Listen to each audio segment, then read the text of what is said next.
പൊറൂക്കര യാസ്പോ ഗ്രന്ഥശാല ലഹരി വിരുദ്ധ ബോധവൽക്കരണ ക്ലാസ് സംഘടിപ്പിച്ചു.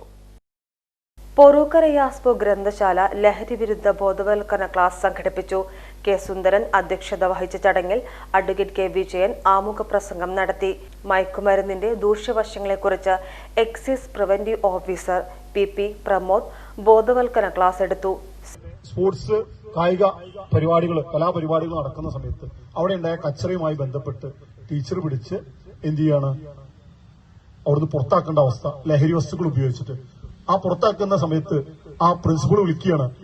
ഞങ്ങൾ വിളിച്ചിട്ട് ചോദിച്ചു, ഇത്രയും കുട്ടികൾ ഇത് ഉപയോഗിച്ചിട്ടുണ്ട്, എന്താ ചെയ്യേണ്ടത്, ഒന്ന് അങ്ങോട്ട് വരുമോ എന്ന് ചോദിച്ചു.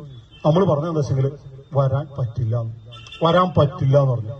എന്താ വരാൻ പറ്റും? അപ്പൊ എന്താ, എന്നെ ഏറ്റവും അറിയുന്ന ടീച്ചറാണ്, എന്താ മോദം അങ്ങനെ പറയുന്നത് ചോദിച്ചു. ടീച്ചറുടെ ആവശ്യമാണോ കുട്ടിയോടെ തുറന്നു പഠിക്കേണ്ടത് ചോദിച്ചു. ടീച്ചറുടെ ആവശ്യമാണോ കുട്ടിയോടെ തുറന്നു പഠിക്കേണ്ടത്? സി വിജയൻ, സൈനുദ്ദീൻ, കെ വിജയൻ, സുജിത് എന്നിവർ പങ്കെടുത്ത് സംസാരിച്ചു. മുരുകേശൻ സ്വാഗതവും പി വിജയൻ നന്ദിയും പറഞ്ഞു. PGTV news Ponnani. ടീച്ചറെ, ഇത് നമ്മുടെ ഫാമിലിയിലെ വെഡിങ് ഫെസ്റ്റിവൽ ആണ്. നമ്മുടെ ഫാമിലിയിലെ കല്യാണം. ഫാമിലിയിൽ കല്യാണമാണ്. ഗംഭീരമായ കളക്ഷനോടെ കല്യാണത്തിനൊരുങ്ങി ഫാമിലി വെഡിംഗ് സെന്റർ. അപ്പോ ടീച്ചർ കുടുംബസമേതം വരണം. ഓ, ആയിക്കോട്ടെ. Family wedding centre.